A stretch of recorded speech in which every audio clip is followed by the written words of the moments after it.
দেখেছি আপনার যে আপনার সাথে আপনার আত্মীয়দের সম্পর্কের কত মজবুত আছে।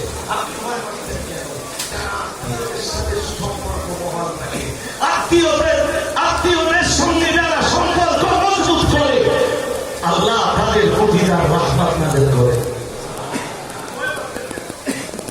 এরপরে বললেন তাহমিলুল কাল্লা,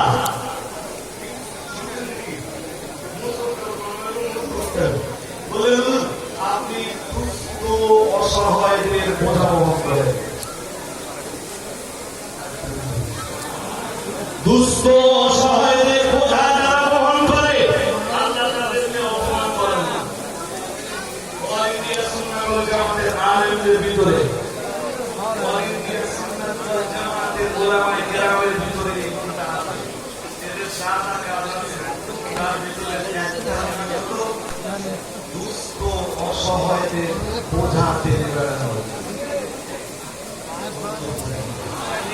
আরো আওয়াজ দিয়ে বলেন, ও যে অ্যাঙ্গেল দেখাবেন এত প্রতিষ্ঠান চলছে, এত প্রতিষ্ঠানের হিসাব করলে শত শত দুস্থ আছে, সেই দুস্থদের বোঝা টেনে বেড়াচ্ছেন অল ইন্ডিয়া সুন্নাত ওয়াল জামাতের আলেমরা।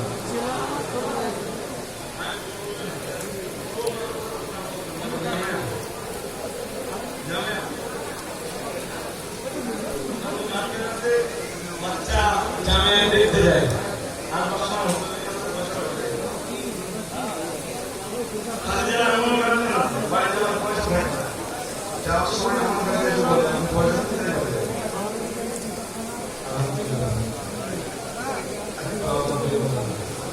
কত অসহায় মেয়ে আছে, কত অসহায় মেয়ে আছে, এতিমদের কথা ছেড়েই দেন।